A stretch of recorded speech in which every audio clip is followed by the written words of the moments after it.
যে প্রাণীদের প্রতি দয়া দেখায় না, আল্লাহ তাআলা তার প্রতি দয়া দেখান না। তাহলে প্রিয় নবীজি প্রাণীদের প্রতি কতটা দয়াদ্র ছিলেন, মমতাময় ছিলেন, এটা সবার কাছে ক্লিয়ার? ওকে, মাশাআল্লাহ। লেটস মুভ অন, আমরা সামনের দিকে আগাই। এবার আমরা একটু করে জানার চেষ্টা করি যে শিশুদের সাথে প্রিয় নবীজির আচরণ কেমন ছিল।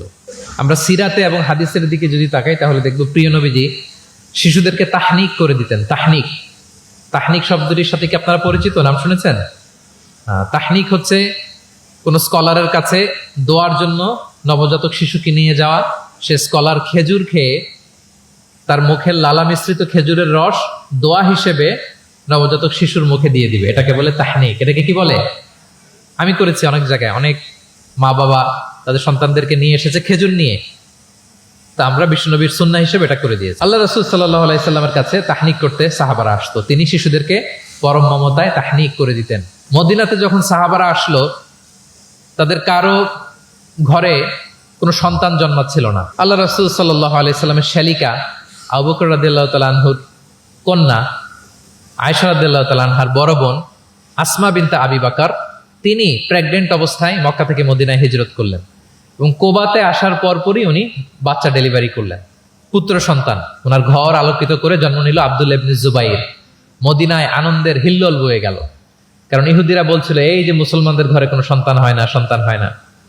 কিন্তু যখনই আসমা বেবি ডেলিভারি করলেন, মুসলমানদের মধ্যে আনন্দের বন্যা। তো ওনার সন্তান আব্দুল্লাহ ইবনে জুবাইরকে সাথে নিয়ে কোলে করে নিয়ে তিনি প্রিয় নবীজির কাছে আসলেন। এসে বললেন, ইয়া রাসূলুল্লাহ, আপনি আমার সন্তানের জন্য দোয়া করে দিন। আল্লাহ রাসূল সাল্লাল্লাহু আলাইহি ওয়াসাল্লাম একটা খেজুর নিয়ে, খেজুর চিবিয়ে ওনার লালা মোবারক মিশ্রিত বরকতময় লালা নিয়ে, খেজুরের রস নিয়ে আব্দুল্লাহ ইবনে জুবাইরের মুখের মধ্যে দিয়ে দিয়েছেন। এবং এজন্য আসমা বিনতে আবু বকর সবসময় গর্ব করে বলতেন যে আমার কলিজার টুকরা সন্তান আব্দুল্লাহর পাকস্থলীতে সর্বপ্রথম পৌঁছেছে প্রিয় নবীর লালা মিশ্রিত খেজুরের রস। সুবহানাল্লাহ ওয়া বিহামদিহি। আল্লাহ রাসূল সাল্লাল্লাহু আলাইহি ওয়াসাল্লাম এরকম তাহনিক করতেন। আপনারাও সুযোগ হলে আপনাদের স্থানীয় যে স্কলাররা আছেন, ভালো স্কলার, আল্লাহওয়ালা মানুষ, তাদের কাছে সন্তানদেরকে নিয়ে তাহনিক করাবে। প্রিয় নবীজি তাহনিক করতেন। শিশু সন্তানদেরকে তিনি কোলে নিতেন, হাদিসে এসছে অনেক বাচ্চাকে তিনি কোলে নিয়েছেন এবং ওই বাচ্চা আল্লাহর হাবিব সাল্লাল্লাহু আলাইহি সাল্লামের জামার মধ্যে প্রস্রাব করে দিয়েছে, এটাও হাদিসে এসছে। এরকম ইনসিডেন্টও ঘটেছে। তিনি বাচ্চাদেরকে আগে সালাম দিতেন। কি করতেন? আমরা দেই, এই যে ছোট বাচ্চারা বলতেছে না, ওদের পক্ষে গেছে কথা, এই জন্য তোমাদের আব্বু আম্মু তোমাদেরকে আগে সালাম দেয় না? দেয় নাকি দেয় না? তাহলে আমরা আগে সালাম দিব বাচ্চাদের। আমাদের সালাম দেয়া দেখেই তারাও সালামের ব্যাপারে আস্তে আস্তে অভ্যস্ত হবে।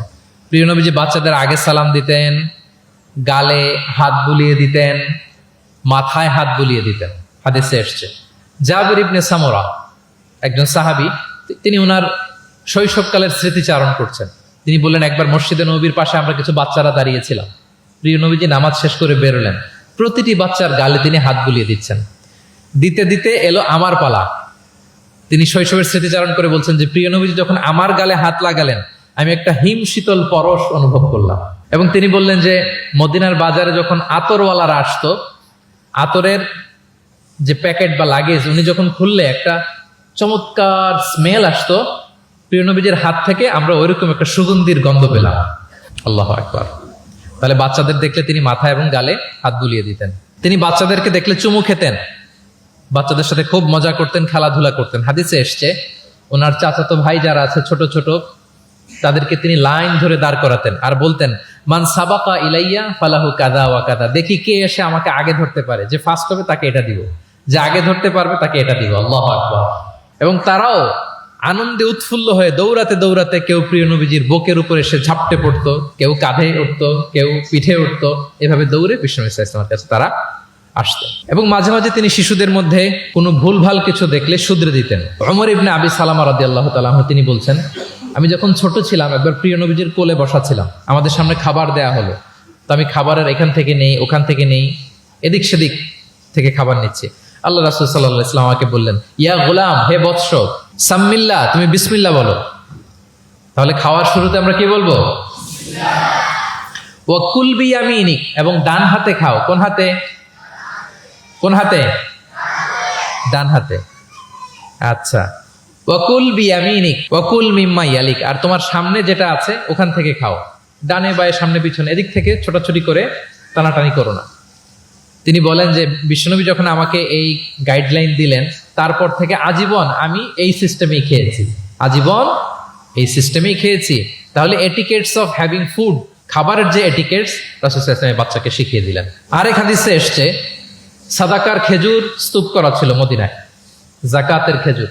হঠাৎ ওনার নাতি, আল্লাহ রাসূল সাল্লাল্লাহু আলাইহি ওয়াসাল্লামের নাতি হাসান রাদিয়াল্লাহু তাআলা আনহু জাকাতের খেজুর একটা নিয়ে খাওয়া শুরু করলেন। ছোট মানুষ, কোনটা জাকাতের খেজুর আর কোনটা খাওয়া যাবে এটা তো উনি বুঝতেন না।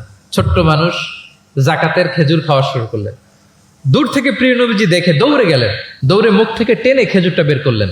হাদিসে এসেছে প্রিয় নবীজি বলতে আরম্ভ করলেন, ইরমি বিহা কিখ কিখ। এটা একটা অ্যারাবিক এক্সপ্রেশন। কিখ কিখ মানে আমরা বাংলায় যেটা বলি ওয়াক, থু থু, থু মেরে ফেলে দাও। হাসান রাদিয়াল্লাহু তাআলা আনহু তিনি বললেন যে নানা ভাই, থু মেরে ফেলে দাও। আল্লাহ তাআলা, তুমি কি জানো না আন্না লা নাআকুলু সাদাকা, আমরা হাশিমি খানদান, আমরা কখনো সাদাকার কিছু খেতে পারবো না। আল্লাহু আকবার।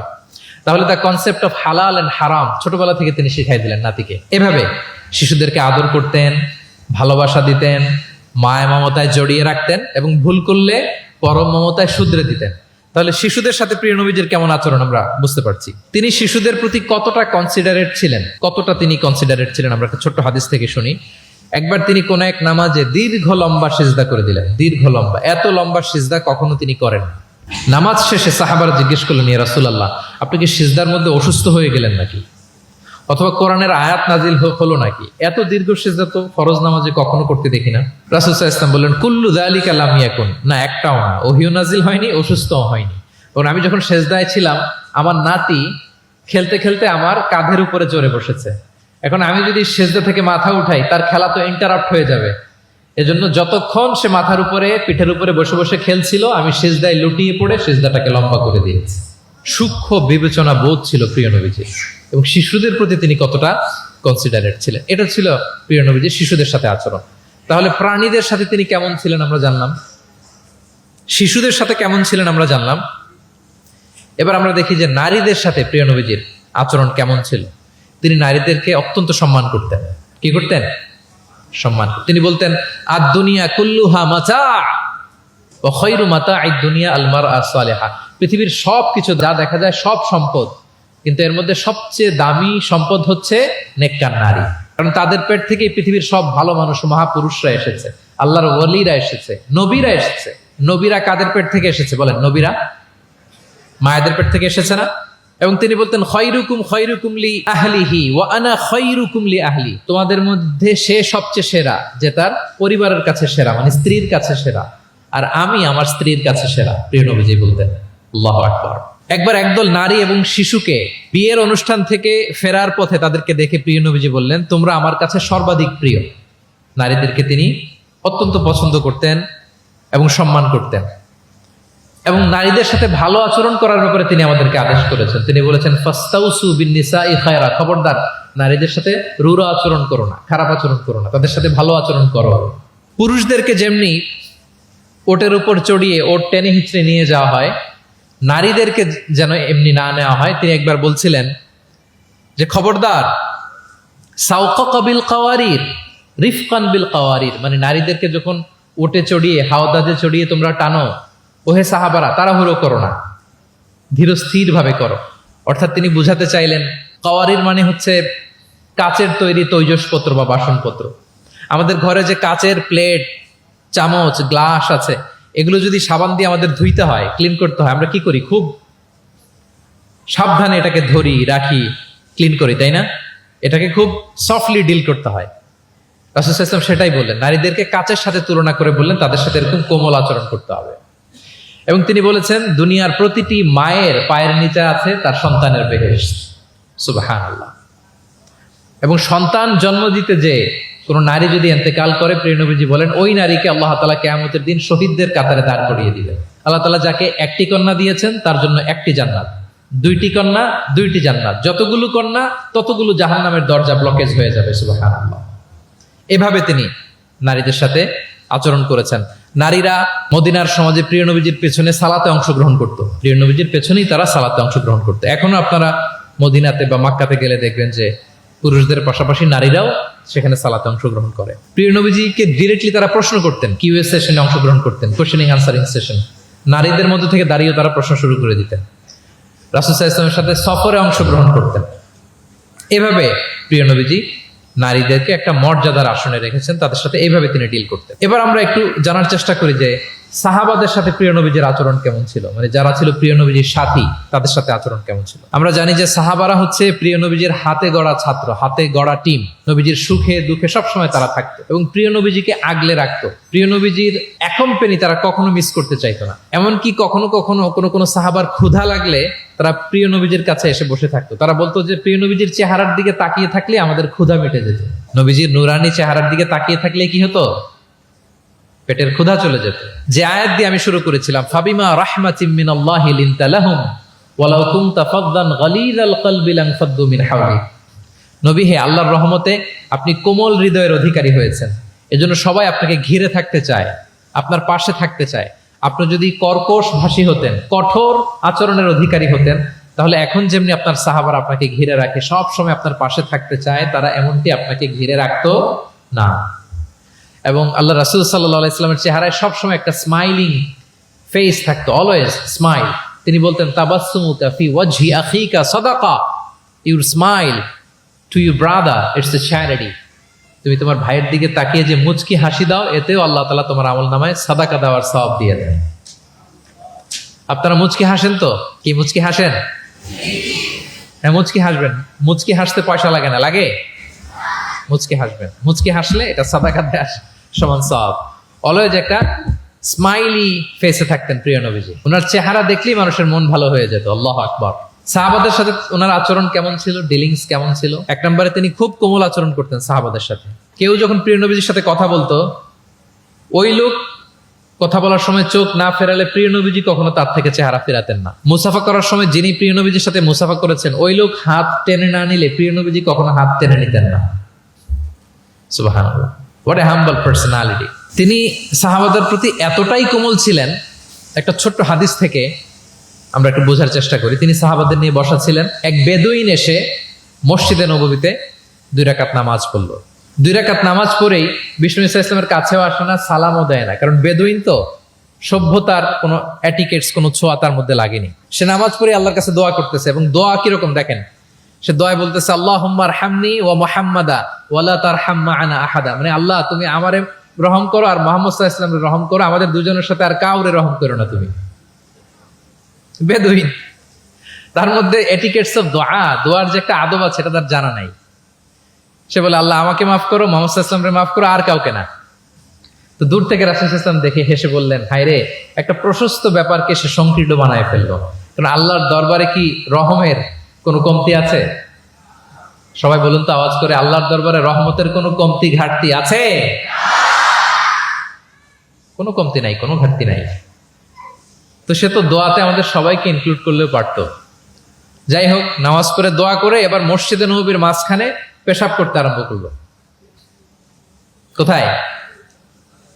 মসজিদের মাঝখানে। সাহাবার তো রেগে মেগে আগুন, তাকে ধরতে যাবে, মারতে যাবে। রাসূল সাল্লাল্লাহু আলাইহি ওয়াসাল্লাম বললেন, দাউ, রাখো, বোঝেন আলোকটা করতে দাও, করে ফেললো। এবার প্রিয় নবীজি বললেন, হারিকু আলা বাউলিহি সাজলান মিন মা।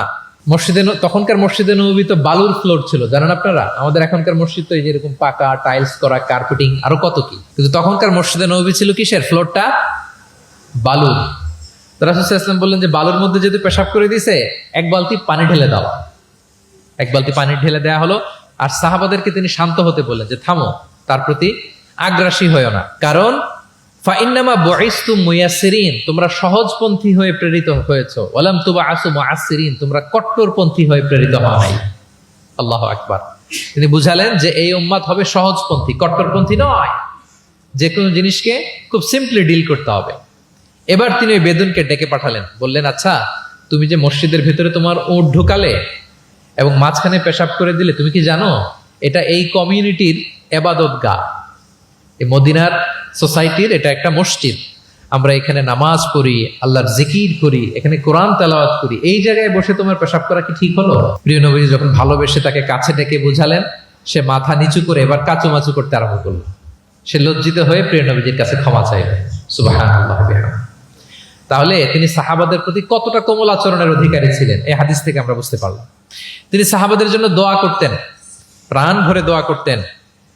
একবার তিনি ওয়াশরুম সেরে, রাসূল সাল্লাল্লাহু আলাইহি ওয়াসাল্লাম তো সব সময় অজু অবস্থায় থাকতেন, শুধু ওয়াশরুম সেরে আবার অজু করা পর্যন্ত যে টাইমটা, এতটুকু ছাড়া। ওয়াশরুম সেরে আসলেন, এসেই দেখেন একটা পাত্রের মধ্যে কে যেন অজুর পানি রেখে দিয়েছি। খুশি হয়ে গেলেন তিনি বললেন যে আমার যে এখন অজুর পানি লাগবে, এটা কে বুঝলো, কে রাখলো? বলা হলো যে এটা আব্দুল্লাহ রেখেছে, ছোট্ট আব্দুল্লাহ, ওনার কাজিন আব্দুল্লাহ ইবনে আব্বাস, ওনার চাচাতো ভাই। উনি এত খুশি হলেন ছোট্ট আব্দুল্লাহর এই কাজে, যে আমার যে এখন অজুর পানি লাগবে এটাও কি করে বুঝলো। উনি এত খুশি হলেন, খুশি হয়ে তার জন্য একটা দোয়া করলেন। তিনি বললেন যে আল্লাহুম্মা ফাক্কিহু ফিদ্দীন ওয়া আল্লিমহু তা'ওয়িল, আল্লাহুম্মা আল্লিমহুল কিতাব, মানে আল্লাহ তুমি তাকে কোরআনের জ্ঞান শিক্ষা দিও, কোরআনের খুঁটিনাটি জ্ঞান তুমি আব্দুল্লাহকে শিক্ষা দিও। এবং প্রিয় নবীজির দোয়ার বরকতে আব্দুল্লাহ ইবনে আব্বাস রাদিয়াল্লাহু তাআলা আনহু তিনি রাইসুল মুফাসসিরিন, গোটা বিশ্বের সব মুফাসসিরদের সম্রাট হয়ে গিয়েছেন। পৃথিবীতে যত মুফাসসির আসবে তার মধ্যে হেড অফ মুফাসসির, চিফ সম্রাট হচ্ছেন আব্দুল্লাহ ইবনে আব্বাস রাদিয়াল্লাহু তাআলা। ওই প্রিয় নবীজির দোয়া। আমি গত সপ্তাহে ওনার মসজিদ ভিজিট করে এসেছি, তায়েফে। উনি শেষ জীবনে তায়েফে থাকতেন, ওখানে ইন্তেকাল করেছেন, ওখানে ওনাকে কবরস্থ করা হয়েছে। বিশাল মসজিদ আছে, মসজিদ আব্দুল্লাহ ইবনে আব্বাস রাদিয়াল্লাহু তাআলা। এভাবে তিনি দোয়া করতেন। আনাস রাদিয়াল্লাহু তাআলা আনহুর মা মদিনায় যখন প্রিয় নবীজি আসলেন, সবাই প্রিয় নবীজিকে বিভিন্ন গিফট দেয়, কেউ এটা দেয়, ওইটা দেয়, বিভিন্ন ধরনের হাদিয়া দেয়। তো উম্মে সুলাইম গরিব মানুষ, উনি এসে বলেন, ইয়া রাসূলুল্লাহ, সবাই আপনার সাথে দেখা করে কিছু না কিছু হাদিয়া দেয়, আমার তো হাদিয়া দেওয়ার কোনো সামর্থ্য নাই, আমি কি দিব আপনাকে? আমার এই ছোট্ট ছেলেটাকেই আপনার আমি হাদিয়া দিয়ে দিলাম। ছেলেটার নাম হচ্ছে আনাস। কি নাম? আনাস রাদিয়াল্লাহু তাআলা। প্রিয় নবীজির খাদেম, কর্মচারী ছিলেন। তো বললেন, ইয়া রাসূলুল্লাহ, আপনি রেখে দেন, আমার কলিজার টুকরা আনাসই হচ্ছে আমার পক্ষ থেকে আপনার জন্য গিফট, আপনি তার জন্য একটু দোয়া করেন। তো তিনি দোয়া করতে আরম্ভ করলেন, আল্লাহুম্মা আকসির মালা ওয়া ওয়ালাদা, আল্লাহ আপনি আনাসের সম্পদ বাড়ায় দেন, আল্লাহ আপনি আনাসের সন্তান বাড়ায় দেন। এই যে দোয়া করেছেন, ওয়া বারিক লাহু ফিমা আতাইতা, যা দিবেন এতে বরকত দিয়ে দেন, এই যে দোয়া করেছেন, দোয়ার ফলে কি হয়েছে দেখেন। আনাস রাদিয়াল্লাহু তাআলা আনহু বলেন, প্রিয় নবীজির এই দোয়ার বরকতে মদিনার সবার খেজুর বাগানে বছরে খেজুর হতো একবার, কিন্তু আমি আনাসের খেজুর বাগানে বছরে খেজুর হতো 2 বার। আর ওনার সর্বসাকুল্যে 80 জন সন্তান ছিল। 80 জন। কয়জন? যেহেতু অনেকগুলো ফ্যামিলি ছিল ওনাদের। প্রিয় নবীজির দোয়ার বরকতে 2 বার বছরে খেজুর হতো ওনার বাগানে, আর 80 জন সন্তান তিনি পেয়েছিলেন। তাহলে সাহাবাদের প্রতি কোমল আচরণ করতেন, তাদের জন্য দোয়া করতেন, তাদের ভালো গুণের প্রশংসা করতেন। অনেক হাদিস, অনেক হাদিস, এগুলো বলতে গেলে অনেক সময় লেগে যাবে। একটা বিখ্যাত হাদিস আপনারা জুমার সময়ে, জুমার খুতবার সময় প্রায় শোনেন, আরহামু উম্মতি বি উম্মতি আবু বকর, শোনেন? ওয়া আশাদ্দুহুম ফি আমরিল্লাহি উমর, এই যে মুখস্থ। ওয়া আসদাকুহুম হায়ান উসমান, ওয়া আকরাহুম লিকিতাবিল্লাহি উবাই। তার মানে এই উম্মতের মধ্যে সবচেয়ে সফট হার্টেড হচ্ছেন আবু বকর, সবচেয়ে সফট হার্টেড। আল্লাহর জমিনে আল্লাহর দ্বীন বাস্তবায়নে সবচেয়ে কঠোর হচ্ছেন ওমরে ফারুক। সবচেয়ে কঠোর কে? ওমরে ফারুক। সবচেয়ে লজ্জাশীল সাহাবী হচ্ছেন ওসমান। এভাবে তিনি অ্যাপ্রিশিয়েট করতেন। আমরা অনেক সময় মানুষের অ্যাপ্রিশিয়েট করতে চাই না। প্রিয় নবীজি কারোর মধ্যে ভালো কিছু দেখলে কি করতেন? সবাই বলুন, অ্যাপ্রিশিয়েট করতেন।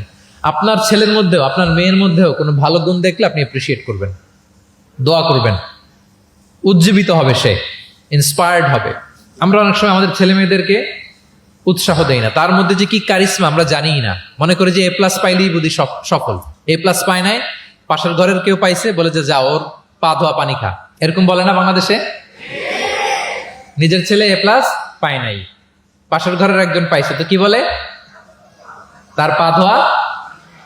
এইটা বলে কিন্তু ওর মনোবল আপনি শুরুতেই নষ্ট করে দিলেন, ভেঙে দিলেন। না, ওর মধ্যে হয়তো অন্য ধরনের কোনো যোগ্যতা আছে, অন্য ধরনের ক্যালিবার আছে। সো তাদেরকে অ্যাপ্রিশিয়েট আমাদেরকে করতে হবে। প্রিয় নবীজি যে কোনো সাহাবীর মধ্যে যে কোনো ভালো গুণ দেখলে তিনি অ্যাপ্রিশিয়েট করতেন।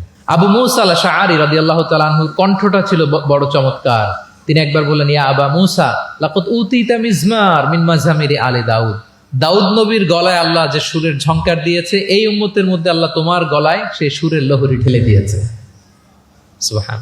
তো তিনি বলেন, ইয়া রাসূলুল্লাহ, আমি তো আপনার সামনে কখনো কোরআন তেলাওয়াত করিনি, আমার গলায় যে সুর আছে আপনি কি করে বুঝলেন?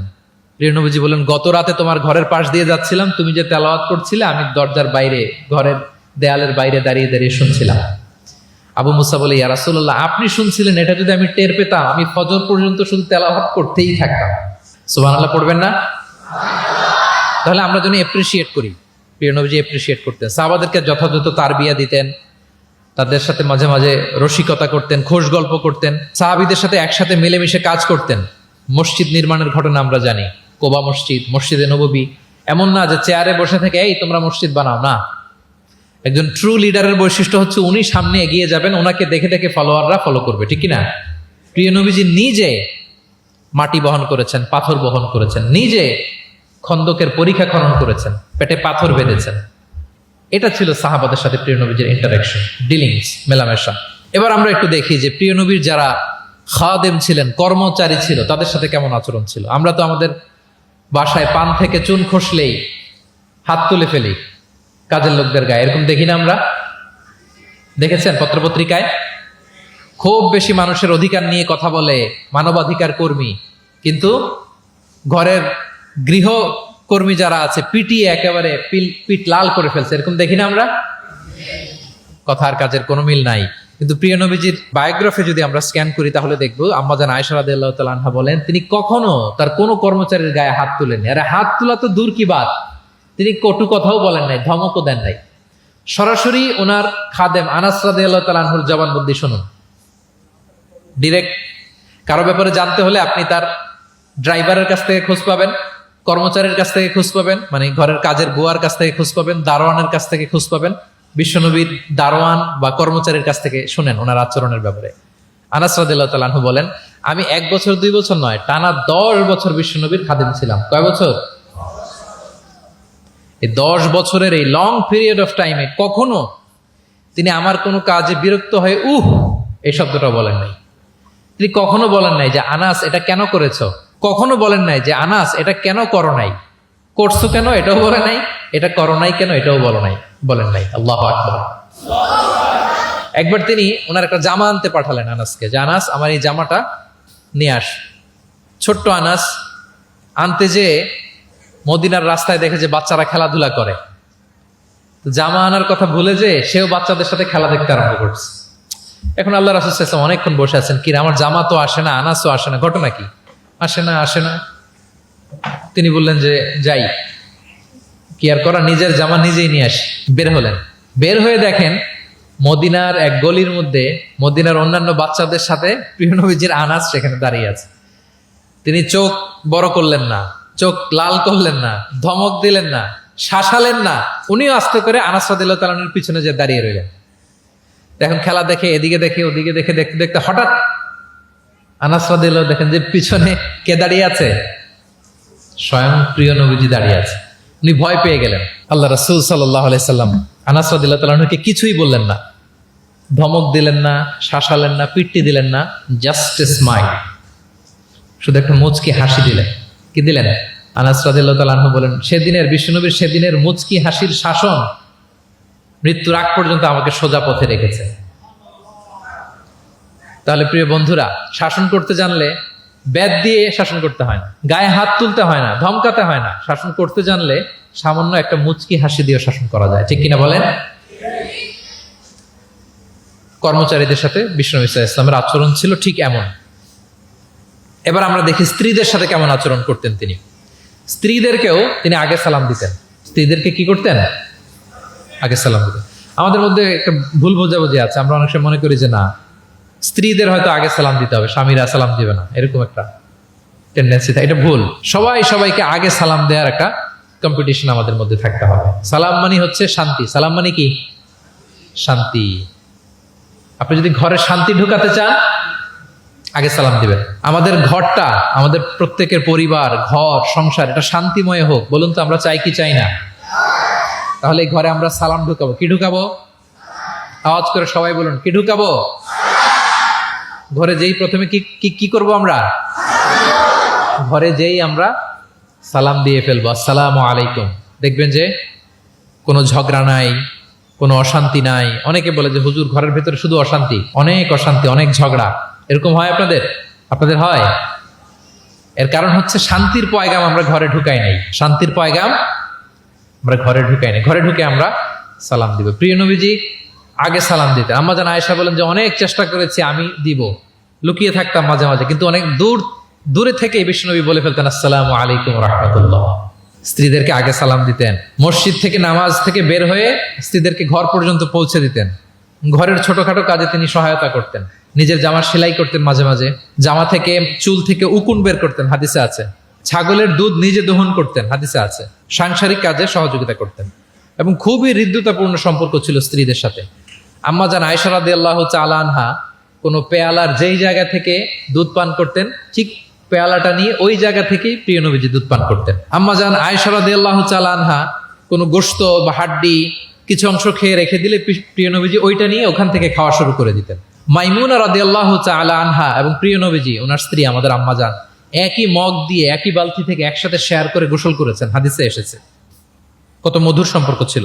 একবার আয়েশা রাদিয়াল্লাহু তাআলা আনহাকে নিয়ে তিনি একটা সফরে বেরিয়েছেন। মরুভূমির মাঝখানে পুরো কাফেলাকে তিনি ইনস্ট্রাকশন দিলেন, তাকাদ্দামু তাকাদ্দামু, মানে তোমরা এগো, সামনে আগো, সবাই সামনে যাও। পুরো কাফেলা সামনে চলে গেল। এবার মরুভূমির মাঝখানে কেউ নাই, প্রিয় নবীজি আর আয়েশা রাদিয়াল্লাহু তাআলা। আল্লাহ রাসূল সাল্লাল্লাহু আলাইহি ওয়াসাল্লাম বললেন যে আয়েশা, চলো আমরা একটু দৌড় প্রতিযোগিতা করি, দেখি কে কার আগে দৌড়াতে পারে। তো দুজনেই দৌড়ালেন। ওই সময়টাতে আম্মা জান আয়েশা রাদিয়াল্লাহু তাআলা আনহা বয়স কম ছিল, একটু গড়নে পাতলা ছিলেন। উনি দৌড়ে ফাস্ট হয়ে গেলেন, আগে চলে গেলেন। প্রিয় নবীজি পেছনে পড়ে রইলেন। ঠিক একই ঘটনার অবতারণা ঘটলো আরো কয়েক বছর পরে আরেক সফরে। আবারও প্রিয় নবীজি সবাইকে বললেন তাকাদ্দামু তাকাদ্দামু, মানে পুরো কাফেলা সামনে যাও। কাফেলা আবার সামনে চলে গেল।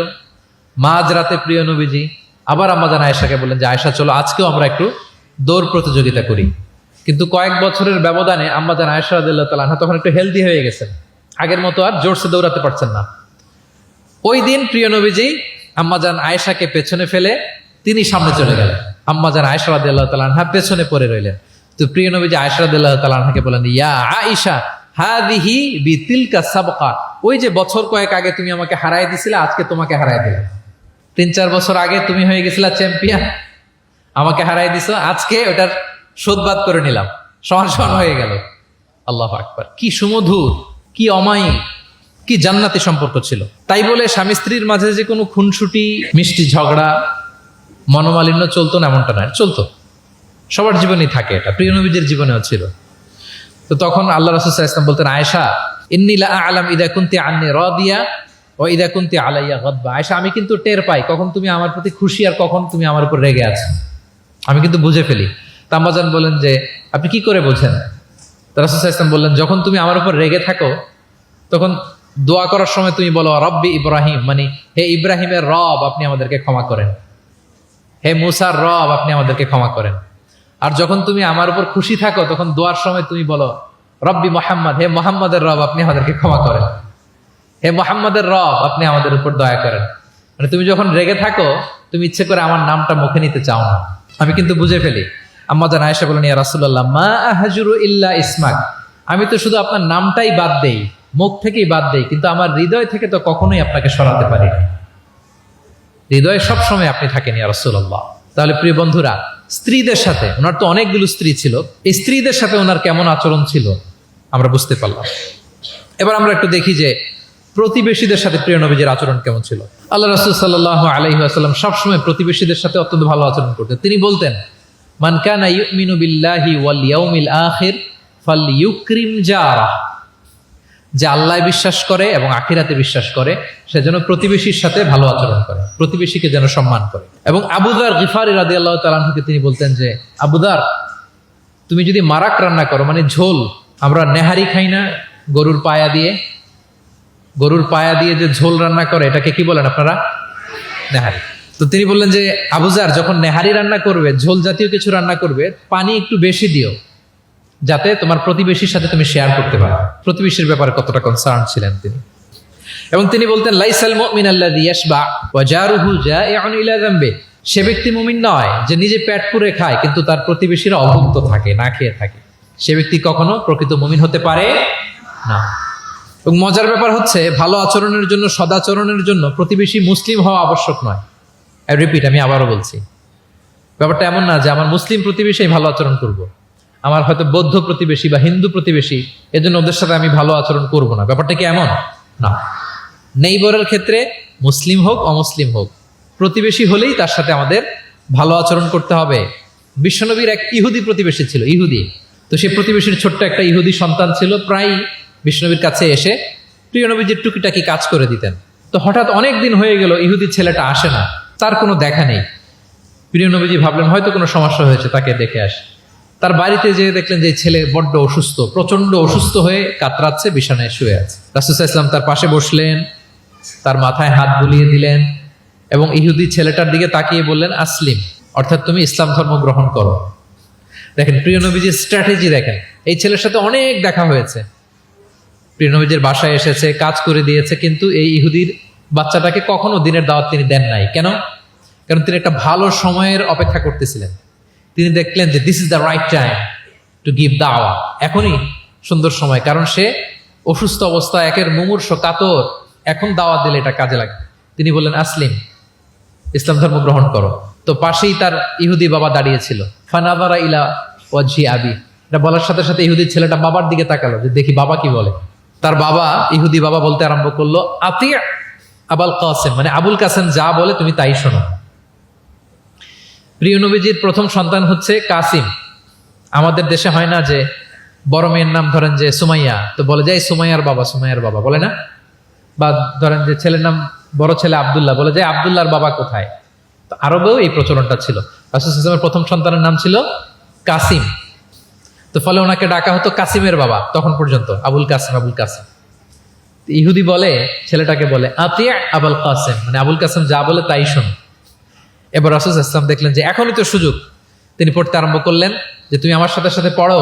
এবার ছেলেটা পড়তে আরম্ভ করলো, আশহাদু আল্লাহ ইলাহা ইল্লাল্লাহ ওয়া আশহাদু আন্না মুহাম্মাদান আবদুহু ওয়া রাসূলুহু। রাসূল সাল্লাল্লাহু আলাইহি ওয়াসাল্লাম বের হয়ে আসলেন আর পড়তে আরম্ভ করলেন, আলহামদুলিল্লাহিল্লাযী আনকাযাহু মিনান নার, প্রশংসা সে আল্লাহর যে আল্লাহ তাআলা যে কিছুক্ষণ আগে জাহান্নামের পথযাত্রী ছিল তাকে এই শাহাদাতের মাধ্যমে মুহূর্তেই জান্নাতি বানিয়ে দিলেন। মুহূর্তেই এই ইহুদি ছেলেটাকে জান্নাতে বানিয়ে দিল কে? দেখেন প্রতিবেশীর সাথে প্রিয় নবীজির কেমন আচরণ, সবসময় প্রতিবেশীর খোঁজ রাখবেন। সো আমরা আমাদের আশেপাশে যারা আছে একটু যেন খোঁজ রাখি। এখন তো এই যে অ্যাপার্টমেন্ট কালচারে কে প্রতিবেশী কার দরজা খোলা, কে কোন দিকে থাকে আমরা জানিই না। কিন্তু সুযোগ হলে আমার আশেপাশে যারা আছে আমরা যেন একটু খোঁজ রাখি, সুস্থ আছে কিনা, তাদের কোনো ধরনের সমস্যা হচ্ছে কিনা, কোনোভাবে আমি তাদের কাজে লাগতে পারি কিনা, ফিনান্সিয়ালি সাপোর্ট অথবা পরামর্শ দিয়ে হলো আমরা যেন তাদেরকে সাপোর্ট করি। তাহলে প্রতিবেশীর সাথে প্রিয় নবীজির বিহেভিয়ার কেমন ছিল আমরা জেনে গেলাম। এবার আমরা জানবো যুদ্ধবন্দীদের সাথে প্রিয় নবীজির কেমন আচরণ ছিল। POW, prisoner of war. আমরা তো আবু গারিব কারাবারের কথা শুনেছি, আবু গারিব শুনেছি না? গুয়ান্তানামো বে, আয়নাঘর, এটা তো সবাই শুনেছি। আয়নাঘরের নাম শুনেন নাই? কি ধরনের নির্যাতন হয়েছে সেখানে, যারা বেরিয়ে আসছে তাদের কথা যখন আমরা শুনেছি আমাদের গা শিউরে উঠেছে। যুগে যুগে যুদ্ধবন্দীদের সাথে মানুষ কেমন আচরণ করতো। আয়নাঘরেরা তো আর যুদ্ধবন্দী না, তো এদেশের স্বাধীন নাগরিকদের উপর জুলুম করা হয়েছে, অপারেশন চালানো হয়েছে। তো যুদ্ধবন্দীদের সাথে প্রিয় নবীজির আচরণ কেমন ছিল আমরা যদি একটু দেখি, কম্পেয়ার টু এই আবু গারিব, গুয়ান্তানামো বে, এই সমস্ত আয়নাঘরের যে ইনসিডেন্ট আমাদের সামনে আছে, এটাকে একটু সামনে রেখে যদি দেখি যে যুদ্ধে যদি কেউ বন্দী হতো প্রিয় নবীজির হাতে, উনি কি আচরণ করতেন। আমরা যদি বদরের যুদ্ধ শেষে যারা বন্দী হয়েছে তাদের ঘটনা দেখি, দেখবো যে প্রিয় নবীজি সাহাবীদের মাঝে তাদেরকে ভাগ করে দিয়েছেন এবং সব সাহাবীদেরকে এই যুদ্ধবন্দীদের সাথে ভালো আচরণের নির্দেশ দিয়েছেন। সাহাবারাও এই নির্দেশনা অক্ষরে অক্ষরে পালন করেছে।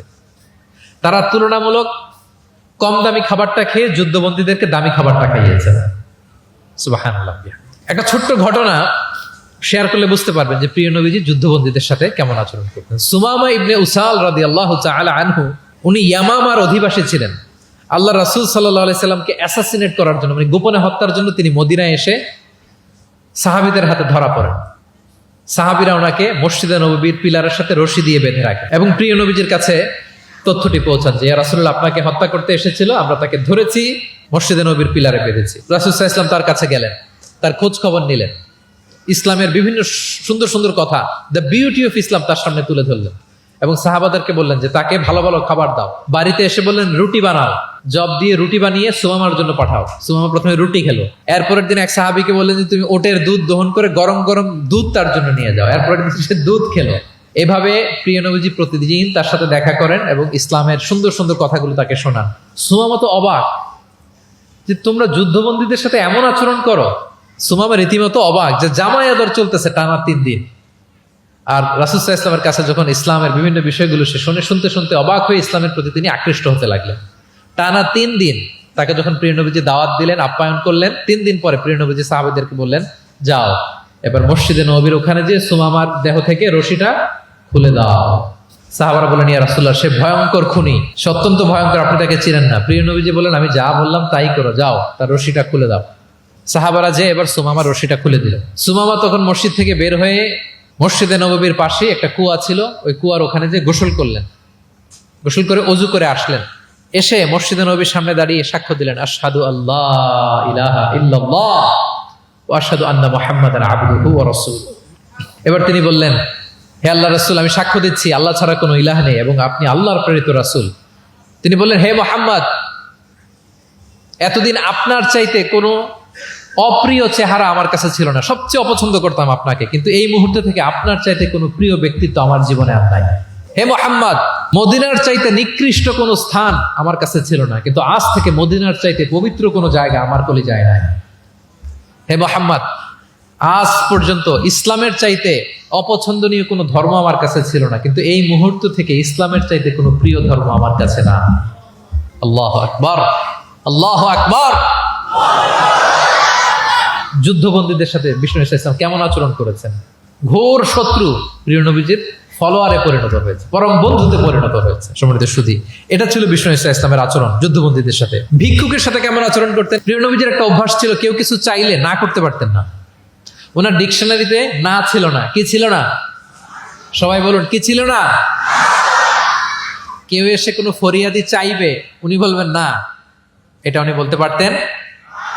একবার ওনার কাছে মাত্র একটা জামা, কয়টা জামা? মাত্র একটা জামা। এক ফরিয়াদি এসে বললেন, ইয়া রাসূলুল্লাহ, আমাকে একটা জামা দেন। উনি তো না করতে পারেন না, ওইটাই খুলে দিয়ে দিলেন।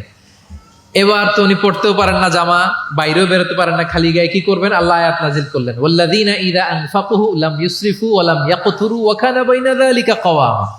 এর অর্থ হচ্ছে যারা দান করে, দান হওয়া উচিত এমন, কৃপণতাও করবে না আবার অতিমাত্রাও করবে না, মাঝামাঝি। তো বুঝাতে চাইলেন নবী, জামা যদি দুটো থাকতো তো একটা দিতেন, ছিল কয়টা? এটাই যে দিয়ে দিয়েছেন, এখন আপনি গায়ে রাখবেন কোনটা? আল্লাহু আকবার। কি রহমতের নবী, কি মায়ার নবী ছিলেন, না বলতে জানতেন না। এক নারী একটা চমৎকার চাদর বুনন করে সাজিয়ে প্রিয় নবীজির কাছে নিয়ে এসেছিলেন। তখন নবীজির জামা কাপড়ের খুব সংকট ছিল। ওই নারী এসে বলে, ইয়া রাসূলুল্লাহ, এটা উপহার হিসেবে আপনার কাছে এনেছি। প্রিয় নবীজি খুব খুশি হয়ে এটা গায়ে জড়ালেন, কারণ তখন জামা ছিল না খুব একটা। তো এই সুন্দর জামা দেখে এক সাহাবী এসে বলে, ইয়া রাসূলুল্লাহ, এই জামাটা আমাকে দেন। কি বলে? অন্য সাহাবারা রেগে গেলেন, এটা তুমি কাজটা ভালো করলে না, তুমি জানো যে নবীজির কাছে এখন জামা নাই, এটাই তুমি চাইলা। তখন প্রিয় নবীজি তো না করতে পারে না, ওই জামাটাই গা থেকে খুলে দিয়ে দিলেন। তো ওই সাহাবী বলে, তোমরা কি জানো আমি কেন চেয়েছি? কারণ এই জামাটা নবীজির গায়ে লেগেছে, আমি চাই এই জামা দিয়ে আমার কাফন দেয়া হবে। এবং ঠিকই ওই সাহাবীকে এই জামা দিয়ে কাফন দেয়া হয়েছিল।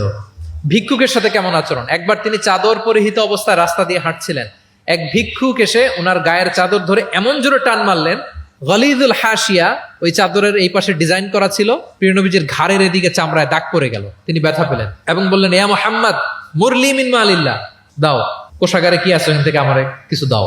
মানে এটিকেট জানা না, আদব নাই তার মধ্যে। আসছে ভিক্ষা করতে, আসছে কি করতে? ভিক্ষুকরা তো এমনি একটু অনুনয় বিনয় করে যে দেন, আমার কাছে কিছু নাই, দয়া করে দেন। তো সেটা না করে, অনুনয় না করে, সে আরো রাফ অ্যাটিটিউড করে এমন জোরে নবীজির চাদর ধরে টান দিলেন, ঘাড়ের এখানে চামড়ায় দাগ পড়ে গেল এবং বললেন যে, হে মোহাম্মদ, দাও, কিছু দাও। রাসূল সাল্লাল্লাহু আলাইহি ওয়াসাল্লামের ওই যে হাতিয়ার, সবচেয়ে বড় হাতিয়ার কি ওনার? মুচকি হাসি। সবচেয়ে বড় হাতিয়ার কি? Just smile. আবার একটা মুচকি হাসি দিলেন, দিয়ে পাশে যারা ছিল বললেন যে, যাও বাইতুল মাল থেকে তাকে কিছু সম্পদ দিয়ে দাও। সুবহানাল্লাহ। একটা কঠিন সিচুয়েশন, যখন আমরা রিঅ্যাক্ট করি, রেগে যাই, ফকির এসে যদি আপনার জামা ধরে টান দেয়, ওরা কি দিবেন? কি করবেন? মাইট দিবেন? বলে যে মাইট দিব। প্রিয় নবীজি মুচকি হাসি দিয়ে বলেন, যাও তাকে দিয়ে দাও। তাহলে এভাবে তিনি ওনার অনুপম বিহেভিয়ার দিয়ে, আচরণ দিয়ে মানুষের হৃদয় জয় করেছেন। প্রিয় ভাইরা খেয়াল রাখবেন, কোমলতা দিয়ে যেটা জয় করা যায়, কঠোরতা দিয়ে সেটা করা যায়।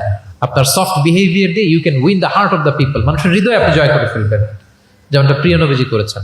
সব শেষ পয়েন্ট, শত্রুর সাথে কেমন আচরণ করতেন। খুবই কম হাদিসে পাওয়া যায় যে তিনি বদদোয়া করেছেন, very rare. Most of the time তিনি দোয়া করেছেন হেদায়েতের। কিসের দোয়া করেছেন? হেদায়েতের দোয়া করেছেন। সাহাবারা একবার বলেন, ইয়া রাসূলুল্লাহ, দাউস গোত্র খুব গাদ্দারি করেছে, একটু বদদোয়া করেন। হাত তোলেন। রাসূল হাত তুলে বদদোয়া না করে হেদায়েতের দোয়া করে দিলেন। বললেন যে আল্লাহুম্মা হদি দাউসান ওয়াতি বিহিম, আল্লাহ দাউসকে আপনি হেদায়েত দেন আর মুসলিম বানিয়ে আমার কাছে নিয়ে আসেন। ঠিকই প্রিয় নবীজির দোয়ার বরকতে দাউসের 80টা ফ্যামিলি মুমিন হয়ে কিছুদিন পরে প্রিয় নবীজির কাছে চলে এসেছে। আল্লাহু আকবার। সাকিব গোত্র হুনাইনের যুদ্ধে তীর মেরে মুসলমানদেরকে একেবারে শেষ করে দিচ্ছিল। সাকিফ, বনু সাকিফ। সাহাবারা আবার বলেন, ইয়া রাসূলুল্লাহ, হাত তোলেন, একটু বদদোয়া করেন, আল্লাহ যেন ওদেরকে ধ্বংস করে দেয়, আল্লাহ যেন ধ্বংস করে দেয়। রাসূল সাল্লাল্লাহু আলাইহি ওয়াসাল্লাম আবার দোয়া করলেন যে বাল আরজু আইয়ুখরিজাল্লাহু মিন আসলাবিহিম মান ইয়াবুদুল্লাহা ওয়াহদাহু ওয়া লা ইউশরিকু বিহি শাইআ। আমি তাদের হেদায়েতের জন্য দোয়া করি। আপনারা জানেন যে তায়েফের ময়দানে প্রিয় নবীজিকে পাথর মারা হয়েছে, জানেন? পাথর মারতে মারতে রক্তাক্ত করা হয়েছিল প্রিয় নবীজিকে, মাথা থেকে পা পর্যন্ত ব্লিডিং। সাথে ছিল যায়েদ বিন হারেসা রাদিয়াল্লাহু তাআলা আনহু। উনি প্রিয় নবীজিকে বাঁচাতে যেয়ে উনিও মাথায় আঘাত পেয়েছেন, ওখান থেকে ব্লিডিং। এক খ্রিস্টান দাস কিছু আঙ্গুর নিয়ে আসলো প্রিয় নবীজির কাছে, যে আপনি তো অসুস্থ, ক্লান্ত শ্রান্ত, এটা খান। প্রিয় নবীজি বিসমিল্লাহির রহমানির রহিম বলে আঙ্গুরটা নিল। ওই খ্রিস্টান দাসের নাম ছিল আদ্দাস। প্রিয় নবীজি যখন বললেন বিসমিল্লাহ, আদ্দাস বলে যে বিসমিল্লাহ, এটা আবার কোন শব্দ? এই তায়েফে আমি এতদিন ধরে আছি, কেউ তো খাবারের আগে বিসমিল্লাহ বলে না। মান আনতা, আপনি কে? তোর প্রিয় নবীজি বলেন, ওমান আনতা, তুমি কে? তো আদ্দাস বলে, আমি খ্রিস্টিয়ান স্লেভ, আমি একজন খ্রিস্টান দাস। তো রাসূল সাল্লাল্লাহু আলাইহি ওয়াসাল্লাম বললেন, তোমার বাড়ি কই? বলে যে মিন আহলি নিনাবি, আমার বাড়ি ইরাক। তো রাসূল সাল্লাল্লাহু আলাইহি ওয়াসাল্লাম বললেন, যেখানে ইউনুস নবীর বাড়ি। এবার খ্রিস্টান আরো অবাক যে আপনি ইউনুস নবীকেও চিনেন? রাসূল সাল্লাল্লাহু আলাইহি ওয়াসাল্লাম বললেন, আরে চিনবো না মানে, ইউনুস তো আমার ভাই, সেও নবী আর আমিও নবী। ইউনুস যে নবী ছিল আলাইহিস সালাম, এই নবুয়তির ধারাবাহিকতার এই চেইনটাকে পূর্ণতা দিতে আল্লাহ তাআলা আমাকে পাঠিয়েছেন। খাতামুন নবিয়্যিন, seal of the all prophets. আদ্দাস অবাক হয়ে গেল। আদ্দাস রাদিয়াল্লাহু তাআলা আনহু ঠিক ওই জায়গায় এই খ্রিস্টান বালক রাসূল সাল্লাল্লাহু আলাইহি ওয়াসাল্লামের কাছে শাহাদা পড়ে মুসলমান হয়ে গেল। পাহাড়রক্ষী ফেরেশতারা এসে বললেন, ইয়া রাসূলুল্লাহ, আপনি বলেন তায়েফের দুই দিকের পাহাড় চাপা দিয়ে এমন এক কলাপস করে দিব, পুরো তায়েফবাসী মেসাকার হয়ে যাবে। রাসূল সাল্লাল্লাহু আলাইহি ওয়াসাল্লাম বললেন, না, তারা হয়তো ঈমান আনেনি, কিন্তু তাদের পরের জেনারেশন, তার পরের জেনারেশন, তাদের মধ্যে থেকে কেউ না কেউ থাকবে যারা পড়বে লা ইলাহা ইল্লাল্লাহ মুহাম্মাদুর রাসূলুল্লাহ। তাই হয়েছে। আমি গত সপ্তাহে উমরায় ছিলাম, একদিনের জন্য তায়েফ গিয়েছিলাম। মসজিদের অভাব নাই, ইসলামিক ইনস্টিটিউশনের অভাব নাই। প্রিয় নবীজির সেই দোয়া সত্যিই বাস্তবায়িত হয়েছে। তায়েফবাসী তখন ঈমান আনে নাই, কিন্তু এখন লক্ষ লক্ষ মুসলিম কালেমার পতাকাবাহী বীর সেনানী তায়েফের জমিনে আছে না নাই? আছে।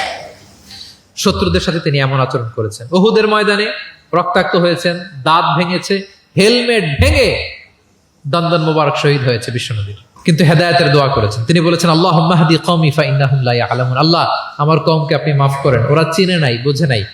শুধু যে ক্ষমাই চাইছে আল্লাহর কাছে তা না, ওদের হয়ে এক্সকিউজ করতেছে। শুধু এতটুকু করলে হয়তো যে আল্লাহ ক্ষমা করে দেন, শুধু এতটুকুই না, আবার বলতেছে আল্লাহ ওরা বুঝে নাই। ছোট মানুষ ভুল করলে আমরা কি বলি?